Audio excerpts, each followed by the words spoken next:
नमस्कार। कभी सोचा है कि क्या एक महाकाव्य की कथा समुद्र की गहराइयों में दबे एक असली शहर का राज खोल सकती है? आज हम भगवान कृष्ण की पौराणिक नगरी द्वारिका के इसी रहस्य में उतरेंगे और देखेंगे कि आधुनिक विज्ञान इसे खोजने के लिए क्या कर रहा है।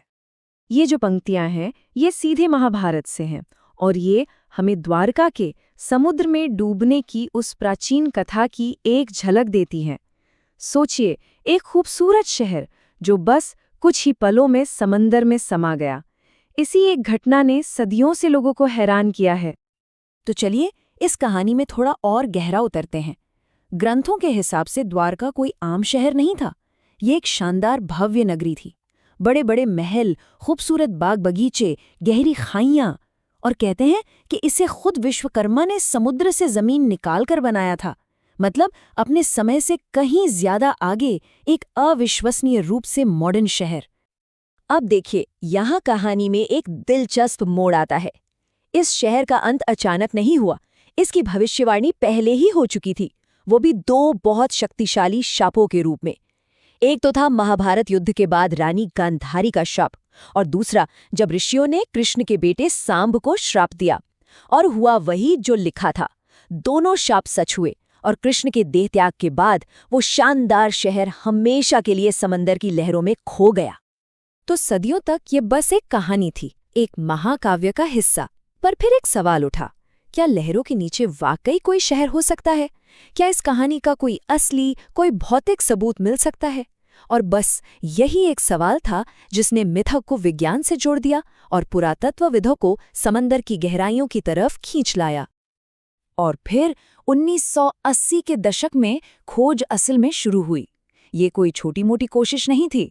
भारत के नेशनल इंस्टीट्यूट ऑफ ओशनोग्राफी के समुद्री पुरातत्वविदों की एक टीम डॉक्टर S.R. राव की लीडरशिप में पहली बार इस कहानी की वैज्ञानिक जांच करने निकली। उनका मकसद एक ही था, सदियों से छिपे उस सच को समंदर के नीचे से ढूंढ निकालना। और जानते हैं उन्हें क्या मिला? कुछ ऐसा जो हैरान कर देने वाला था। पानी के नीचे बड़ी बड़ी तराशी हुई पत्थर की दीवारें मिली, किले के बुर्ज और गेटवे के सबूत मिले। इतना ही नहीं, एल शेप में जुड़े हुए पत्थर जो उस जमाने की एडवांस्ड इंजीनियरिंग दिखाते हैं। और हाँ, कई तरह के पत्थर के लंगर, मिट्टी के बर्तन, एक तांबे की घंटी और एक छोटे रथ के पीतल के हिस्से भी। ये सब कुछ एक बड़ी खोज की तरफ इशारा कर रहा था। तो इन सब खोजों के बाद डॉक्टर राव एक बहुत बड़े नतीजे पर पहुंचे। उन्होंने कहा कि ये जो खंडहर मिले हैं ये असल में आद्य ऐतिहासिक द्वारका के हैं। अब आद्य ऐतिहासिक या प्रोटो हिस्टोरिक का मतलब होता है वो समय जिसका कोई लिखा हुआ इतिहास तो नहीं मिलता, पर जिसके पुरातात्विक सबूत मौजूद हैं।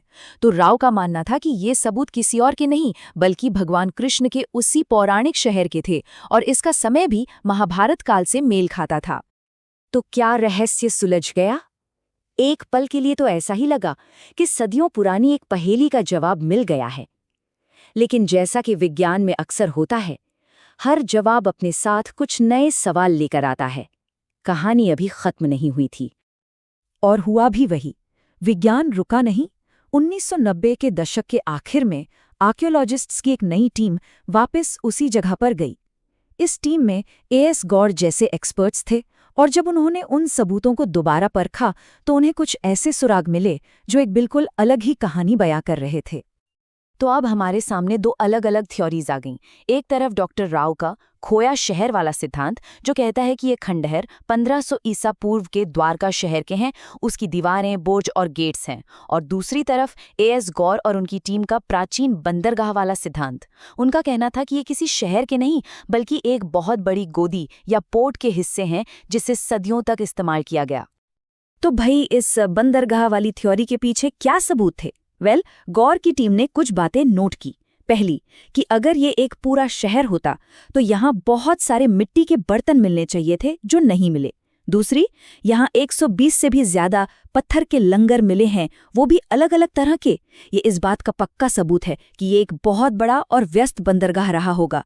और सबसे चौंकाने वाली बात, एक पत्थर का टुकड़ा मिला जिस पर गुजराती लिपि खुदी हुई थी, जो इशारा करती है कि कुछ ढांचे तो बहुत बाद के यानी मध्ययुगीन काल के भी हो सकते हैं। तो फिर सवाल उठता है कि ये जगह डूबी कैसे? क्या इसके पीछे भी कोई रहस्य है? नहीं, इसका जवाब हमें भूविज्ञान यानी जियोलॉजी से मिलता है।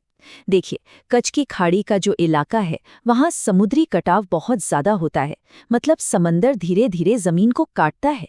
आज के समय में भी वहाँ की तटरेखा हर साल करीब 4 मीटर अंदर की तरफ खिसक रही है। तो जरा सोचिए सदियों में क्या हुआ होगा। जो भी चीजें तट पर या उसके पास बनी थी, वो धीरे धीरे अपने आप ही समुद्र में समा गईं। और एक और जरूरी बात है, समुद्र का लेवल वो कभी भी एक जैसा नहीं रहा है। आज से करीब 3,500 साल पहले समंदर का लेवल आज से 6 मीटर तक ज्यादा ऊंचा था। वहीं 2000 साल पहले ये आज से करीब 3 मीटर नीचे था। अब ये जो उतार चढ़ाव है, ये हमें समझाते हैं कि क्यों अलग अलग समय की बस्तियां हमें समंदर में अलग अलग गहराइयों पर डूबी हुई मिल सकती हैं। तो आखिर में हम पहुंचे कहाँ? देखिए, कुछ बातें तो एकदम पक्की हैं। हम ये जानते हैं कि पानी के नीचे इंसान की बनाई हुई बड़ी बड़ी संरचनाएं मौजूद हैं। हम ये भी जानते हैं कि द्वारका एक बहुत जरूरी प्राचीन समुद्री केंद्र था जो सदियों तक एक्टिव रहा। लेकिन बहस किस पर है? इसकी सही उम्र क्या है? 1500 ईसा पूर्व या उसके बाद की? इसका असली काम क्या था? एक किलाबंद शहर या सिर्फ एक बंदरगाह? और सबसे बड़ा सवाल, क्या इसका सीधा कनेक्शन महाभारत से है? तो कुल मिलाकर बात यह है कि विज्ञान ने ये तो साफ कर दिया है कि लहरों के नीचे वाकई कुछ प्राचीन है। उस कथा के पीछे एक सच्चाई का अंश तो है। एक प्राचीन जगह है, समंदर में दबी हुई है, ये तय है।